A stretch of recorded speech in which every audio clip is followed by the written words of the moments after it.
Buen día, profesores y compañeros. El día de hoy, junto a mi grupo de trabajo, realizaremos la presentación del review efectos renales y extrarrenales del factor de crecimiento de fibroblasto 23. El factor de crecimiento de fibroblasto 23, en adelante FGF23, es secretado por los osteocitos. Su función es regular el metabolismo del fósforo ante una hiperfosfatemia, actuando principalmente a nivel de la nefrona distal del riñón y glándula paratiroides, y afectando la producción de la vitamina D y PTH. El FGF23 se ha relacionado con una gran variedad de enfermedades, por lo que ha generado interés en el último tiempo. Sus efectos van desde afecciones cardíacas, vasculares, óseas y procesos inflamatorios inmunes, impactando en la salud de las personas más allá de sus dianas clásicas, hecho que se aborda en el review y en la presentación a continuación. Con respecto a la transducción de señal del FGF23, cuando FGF23 llega a sus dianas, se encuentra con su receptor FGFR1 y el ligando alfa-caloto, el cual permite una alta afinidad de FGF23 con su receptor, por lo que en ausencia de FGF23 no tendrá efecto. Sin embargo, estudios recientes han demostrado que sí puede interactuar y generar efecto con otros 4 receptores sin necesidad del cofactor, entre ellos FGFR2 y FGFR4. Ahora, para transducción existen dos vías, una dependiente de alfa-caloto y otra independiente del mismo, donde ambas poseen cascadas de señalización que involucran diferentes proteínas.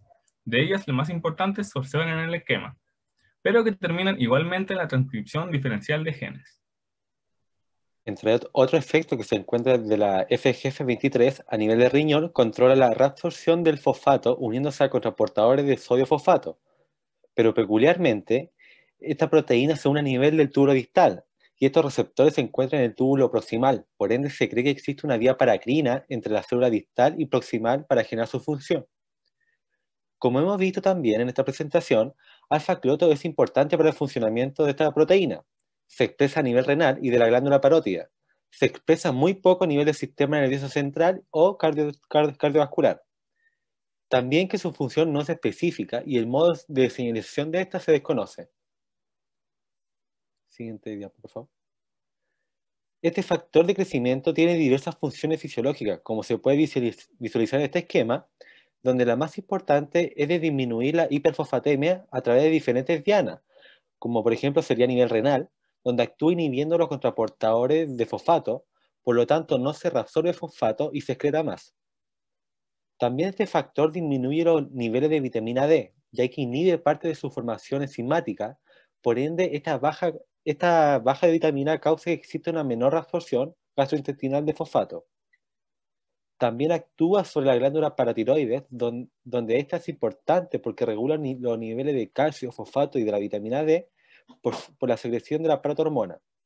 El factor de crecimiento de fibroblastos inhibe también esta secreción, ya que la PTH actúa en la reabsorción de fosfato y la FGF23 actúa en la excreción. De igual modo, una mayor exposición de esta proteína puede causar una resistencia a esta misma. Siguiente, por favor.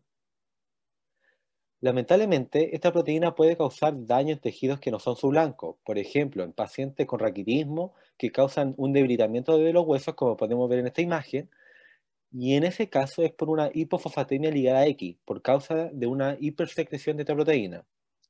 Al paciente se le administra burosumab, que va a inhibir a esta proteína y con ello se va a elevar el nivel de fosfato, pero peculiarmente causa una calcificación vascular. Con ello se demuestra que esta proteína cumple un rol protector también.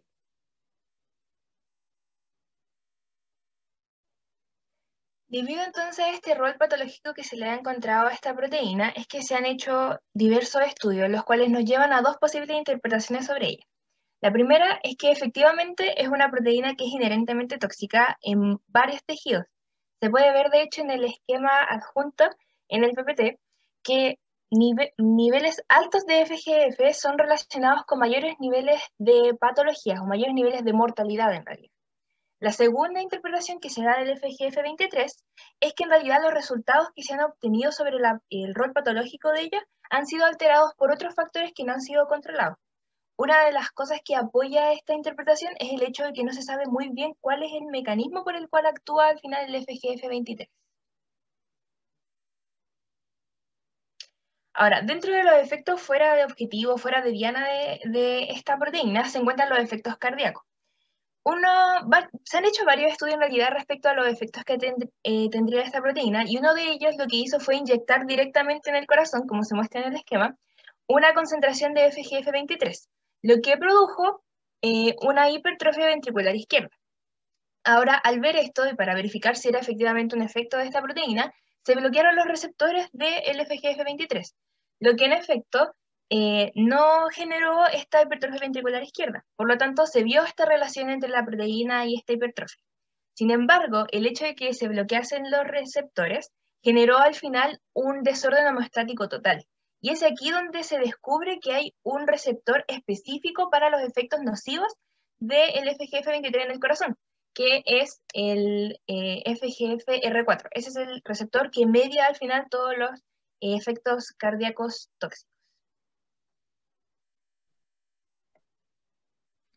En la vasculatura se puede establecer una relación entre la homeostasis del fosfato y el FGF23. Sin embargo, si hablamos de calcificación, se tienen estudios contraproducentes. Por un lado, en humanos no se encontró relación fibroblasto y calcificación. Sin embargo, en animales, el FGF23 mostró un efecto protector cardiovascular. Sin embargo, al activarse el receptor 1C, se indujo la calcificación, lo que concluiría que este último es el responsable. Por otra parte, la presencia de FGF23 aumenta ADMA, que vasocontrae, al ser un inhibidor competitivo de óxido nítrico. El fibroblasto, a su vez, también estaría ligado a una inflamación sistémica. Además, actúa de estímulo para aumentar más aún su producción.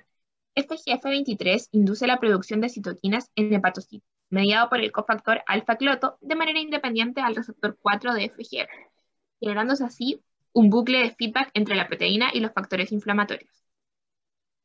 En cuanto al sistema inmune, FGF23 afecta la inmunidad innata y la adquirida. La innata, al reducir la migración de neutrófilos hacia el sitio afectado, debido a la alteración de integrinas, poniendo en peligro las defensas de la persona enferma. Sin embargo, este experimento se llevó a cabo eliminando el receptor 2 de FGF, por lo que el resultado también podría tener otra causa. Por su parte, la inmunidad adquirida se ve afectada al inhibirse la activación de la vitamina D, que es fundamental para, por ejemplo, la diferenciación de monocitos a macrófagos. Además, FGF23 aumentaría la respuesta inflamatoria inducida por estos últimos, aumentando así su mortalidad. Una función adicional de FGF23 en eritropoiesis por la proximidad anatómica entre el lugar principal de la producción de la proteína, los osteocitos y la médula ósea. Un estudio señaló que la proteína y la eritropoyetina ejercen influencias contrarias en las vías de señalización. Respecto a la focalización de FGF23, se plantea que el incremento adaptativo en la proteína apunta a restaurar el balance de fosfato. Sobre este mismo punto, se menciona que una obvia intervención para reducir los niveles de la proteína sería reducir la ingesta de fosfato. Existen medicamentos como Sevelamer, el cual en ensayos clínicos ha demostrado una baja de un 64% de los niveles séricos de la proteína después de un año de tratamiento. Aquellos pacientes que lograron una reducción del 30% de los niveles de la proteína experimentaron un mayor tiempo sin sufrir un evento cardiovascular no fatal en comparación a quienes no redujeron sus niveles de FGF23. Siguiente. Entonces, dentro de los aportes de la medicina que al final esta proteína entrega, lo principal de todo es saber que es el principal factor regulador del metabolismo del fósforo. Entonces, ya eso nos da un indicio del rol que tiene como un marcador precoz en algunas enfermedades, y su función también en la prevención y el tratamiento de varias patologías, como por ejemplo enfermedades cardiovasculares. Entonces es de suma importancia el poder controlar la concentración del FGF23 para evitar al final un desorden homeostático y otras patologías relacionadas con él. Por último, resulta importante valorar el rol terapéutico y la utilidad como marcador predictivo de esta proteína, para así evitar complicaciones y reducir la mortalidad de diversas enfermedades. A lo largo de la presentación se ha hablado de diversos descubrimientos referentes a este factor, producto de la investigación, lo que deja claro la posibilidad de que aparezcan nuevas aplicaciones terapéuticas y de diagnóstico para este y otros factores. Ahora, en palabras del médico Sir William Osler, la medicina es la ciencia de la incertidumbre y el arte de la probabilidad, reflejando lo anteriormente dicho. Agradecemos su tiempo y atención a lo largo de toda la presentación. Muchas gracias.